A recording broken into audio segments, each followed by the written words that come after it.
नबी मोहम्मद नमस्कार है, राम रसूल कहाया। 1,80,000 को सौगंध जिन नहीं करद चलाया। देखो, तुम हजरत मोहम्मद जी को अपना आदरणीय पूज्य मानते हो और उन्हीं की आड़ में तुम कह रहे हो कि वो भी मांस खाते थे, वो भी बकरीद मनाते थे। ये तुम्हारी बिल्कुल धारणा गलत है। तुम्हें ज्ञान नहीं है। तुम्हारे को लोक वेद के आधार पर निस्वार्थी लोगों ने, अज्ञानियों ने सेट कर रखा है, आधारित किया हुआ है। नबी मोहम्मद नमस्कार है, ये तो आदरणीय महापुरुष थे और वो भगवान के संदेश वाहक थे, रसूल थे। नबी मोहम्मद नमस्कार है, राम रसूल कहाया। 1,80,000 अनुयायी थे, हुए थे उस टाइम, मुसलमान बने थे हजरत मोहम्मद जी के। उन 1,80,000 को सौगंध जिन नहीं कर चलाया। उन्होंने तुम्हारी तरह कोई भी हिंसा नहीं की। मुसलमान धर्म में जू मारना या डेरे हो जाकर ये मारना भी निषेध है, ब्याज लेना भी निषेध है। तो क्या वो बकरे काटने की सलाह वो महापुरुष दे सकते हैं? कभी भी नहीं। वो तो और कहानी बनी थी कि हजरत मोहम्मद जी को परमात्मा मिले थे, कबीर जी। उससे पहले उनको वो जबरील नाम के देवता ऊपर ले गए थे और वहाँ उसने बाबा आदम मिले और जो अब्राहिम मिले, ईसा जी मिले, मूसा जी, उनके पहले जो नबी हुए हैं संदेश वाहक, वो सारे मिले, आदम भी मिला। और वहाँ से भगवान का आकाशवाणी से वो 5 नमाज लेकर के आए थे। उसके बाद परमात्मा गए थे कि भाई ये रास्ता ठीक नहीं है, आप मेरी शरण में आ जाओ। परमात्मा हजरत मोहम्मद जी की आत्मा को सतलोक लेकर गए थे। वापस जब छोड़ा तो अपने, क्योंकि उस समय तक हजरत मोहम्मद जी के कई शिष्य हो गए थे, हजारों की संख्या में, वह प्रभुता ना छूटी। उधर से जबरील नाम के देवता का डर, क्योंकि उसने गला घोंट घोंट कर उसको डरा के धमका के उनको यो ज्ञान दिया था। तो परमात्मा के संपर्क में आने से हजरत मोहम्मद अस्थायी चुंबक बन गया। उसमें सिद्धियां आ गई। जैसे नानक साहब जी को बेई नदी से परमात्मा कबीर जी आए थे, वो सतलोक लेकर गए थे। उसके बाद उनको वापस छोड़ा था, अपनी महिमा से परिचित करा करके। फिर काशी में वही स्वरूप जो सतलोक में देखा था, वही देखा एक जुलाहे के रूप में। जब नानक जी ने कहा था, फाई सूरत मलुकी वेश ए ठगवाड़ा ठगी देश खरा सियाणा बहुते भारी, दानक रूप रहा करतार लोगो, ये दानक रूप रहा करतार, देखो यो रहा। अब वो तो पागल से हो गए, क्योंकि वही भगवान जिसकी तलाश में हम सारी उम्र खोजी, वो सामने बैठे। तो उसके बाद नानक जी साहब में सिद्धियां आ गई थी। समुद्र पर चलना, अंतर ध्यान हो जाना, एक जगह से दूसरी जगह प्रगट हो जाना, इस तरह की सिद्धियां आ गई थी उसमें। ऐसे ही हजरत मोहम्मद में परमात्मा के संपर्क में होने से अस्थायी वो चुंबक बन गया। जैसे लोहे को चुंबक के साथ रख दिया जाए तो कुछ समय के बाद वो भी चुंबकीय गुणों से युक्त हो जाता है, परंतु वो अस्थायी होता है, कुछ दिनों के बाद वो समाप्त हो जाता है। ऐसे हजरत मोहम्मद जी में सिद्धि आ गई थी। परमात्मा की बात को वो नहीं माने थे। सिद्धि में उसने देखा कि एक दिन मंत्र पढ़ के अपना जो वो कलमा कह लो, उसने जैसे गायत्री मंत्र बोलते हैं ऐसा मंत्र समझ लो, ऐसा उन्होंने अपना एक बना रखा है श्लोक सा।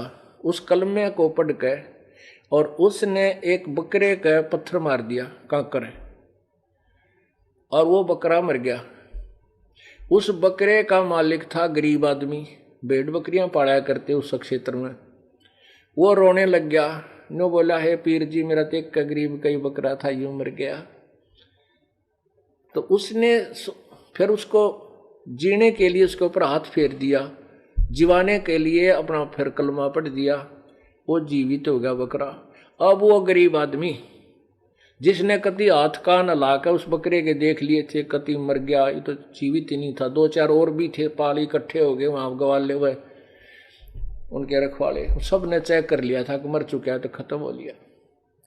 फिर उनके सामने वो जीवित हो गया, तो उन्होंने जगह जगह जाके गाँव में, आसपास में, सब जगह नो का हमारे पीर जी ने बकरा मारा था, जीवित कर दिया, बकरा मार के जीवित कर दिया। अविरोधी बहुत थे उनके उस समय, क्योंकि उस समय ईसाई धर्म का भी पतन हो चुका था बहुत ज्यादा। लोग ऐसे ही पूजाओं पर लग गए थे। इब्राहिम नाम के एक महापुरुष हुए हैं मुसलमान उस ईसाई धर्म में ही आगे चल के, उन्होंने मूर्ति पूजा फिर करने लगे थे। ईसा जी के बाद भी उन्होंने मूर्ति पूजा को बिल्कुल बंद करवा दिया था। उसके बाद फिर भी वो वही पूजाओं पर शुरुआत हो गई थी। हजरत मोहम्मद जी ने उनको बंद करवाया था, लेकिन बहुत विरोधी बहुत हो गए थे। वो लोग कहने लगे भाई हमारे सामने जब माना हम उसको जो जीवित कर दे, हमारे सामने मार के जीवित कराए। सब लोग इकट्ठे हो गए, भाई नहीं तो ये कर देंगे वो कर देंगे, अब देखेंगे। तो वो लोग कहने लगे इस गाय को मार के जीवित कर दे। अब मोहम्मद साहब को तो पूरा यकीन हो गया था कि तेरी शब्द में पूरी शक्ति है, मार भी दूंगा जीवित कर दूंगा, क्योंकि वो बकरे की ट्राई ले चुके थे। कुछ दिनों के बाद एक गाय लाकर खड़ी कर दी, बहुत से लोग इकट्ठे हो गए। हजरत मोहम्मद जी ने अपने वचन से गाय को मार दिया, लेकिन जीवित नहीं कर सका। वो डिस्चार्ज होगी बैटरी, वो अस्थायी चुंबक खत्म हो गया। तब कहते हैं तब हम मोहम्मद याद कियो रे, शब्द स्वरूपी हम बेग गयो रे, जी मुई गऊ हम बेग जवाई, जब मोहम्मद का निश्चय आई, तुम कबीर अल्लाह दरवेशा, जब मोहम्मद का गया अंदेशा। परमात्मा को याद किया, जब अपनी बेइज्जती होती देखी हजरत मोहम्मद जी ने, क्या तो बात बिगड़ गई। जब अल्लाहू अकबर, ये सबसे बड़े भगवान मेरी रक्षा करो, मेरी इज्जत का मेहर करो। तो उसी समय परमात्मा शब्द रूप में केवल हजरत मोहम्मद को दिखाई दे रहे हैं, अन्य को नहीं। परमात्मा ने जाके एक थपकी मारी, गाय जीवित होगी। लोग समझ रहे थे कि हजरत मोहम्मद जो दुआएं कर रहा है इसी से जीवित हो गई है। कहते हैं परमात्मा अपनी महिमा का भूखा नहीं है, अपनी प्यारी आत्मा को महिमा देकर कि भगवान में आस्था बनी रहेगी इन लोगों की, ये नास्तिक ना हो जाएं। काल चाहता है ये नास्तिक हो जाएं, गलत साधना करें, कुछ दिनों में इनको लाभ हो नहीं, फिर ये सब डाकू लुटेरे चोर ठग दारू दप्पा पीने लग जाएं और ये अपनी भक्ति को दूर हो जाएं। परमात्मा चाहता है कि जब तक ये तत्व ज्ञान प्रचार करने का समय आए तब तक ये आस्तिक बने रहे। अब क्या हुआ, उनके अनुयायियों ने दोनों दिन नोट कर लिए, जिस दिन बकरा मार के जीवित किया था और गाय मार के जीवित की थी। हजरत मोहम्मद जी शरीर छोड़ गए, उसके बाद 1,80,000 भी शायद धीरे धीरे शरीर छोड़ गए। कई वर्षों के बाद 200-300 वर्षों के बाद उनके मन में के सकीम आई कि वो दिन याद रखने के लिए कि जिस दिन हमारे हजरत मोहम्मद जी ने बकरा मारा था और जीवित किया था, और जिस दिन गाय मारी थी और जीवित की थी, वो दिन मनाने चाहिए ताकि आगे आने वाले बच्चों को याददाश्त बनी रहे। उसके लिए उन्होंने क्या कहा कि एक गाय को कलमा पढ़ देंगे और मार के जंगल में डाल देंगे, एक बकरे को जो दिन दोनों दिनों को, और हम नहीं खाएंगे क्योंकि मांस खाना पाप है। जंगल में डाल देते, एक वर्ष में जब भी वो समय आते बकरीद मनाने के या वो जो भी उनका पर्व था, उस दिन वो जंगल में उस बकरे को या गाय को जंगल में डाल देते थे कत्ल करके।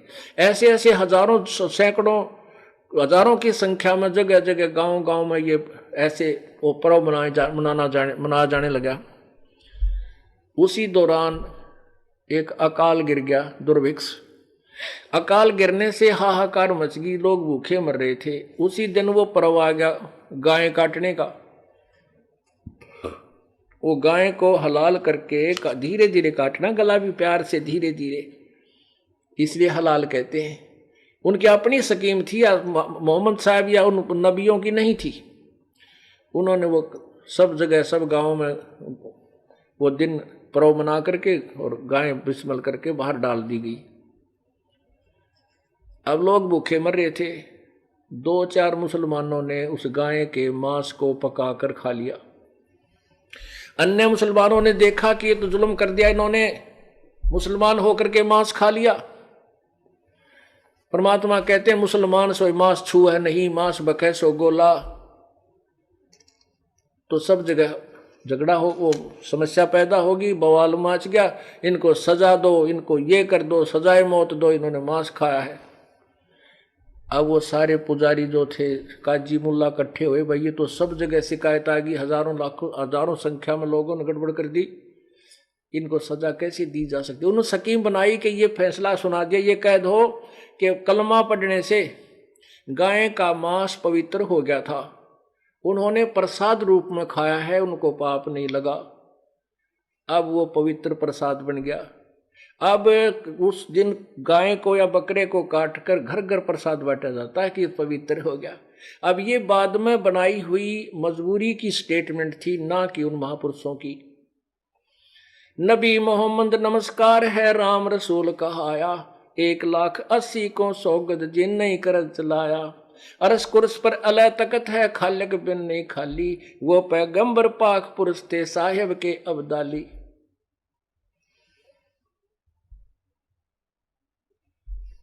अब परमात्मा ने उनको प्रवचन किए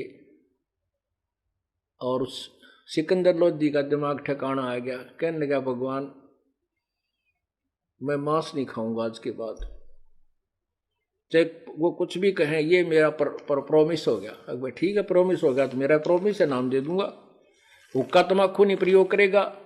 मुसलमान धर्म में शराब तो पहले ही प्रोहिबिटेड है, पूरा निषेध है, बहुत कुछ उसके बारे में कहते हैं। शराब अगर कहीं अंग पर भी गिर जाए उस अंग को काट के फेंक दो, इतनी भयंकर बुराई मानते हैं। अब देखो कैसे कैसे हम भ्रमित हो गए। सिख समाज में तम्बाकू बीड़ी हुक्का ये सबसे बुरा, बाकी मांस और बुरा शराब की कोई आंट नहीं। हिंदू समाज में मांस बुरा, शराब और जो है हुक्के की कोई आंट नहीं। ऐसे हम अपने अपने हिसाब से अटकलों से अटके हुए। बाकी ये तीनों चीज बुरी, ना मांस खाने की, ना शराब पीने की, ना तम्बाकू पीने का, ये सभी दोष हैं। और इनमें से कोई एक भी करता तो भी दोषी है, भगवान प्राप्ति नहीं कर सकता।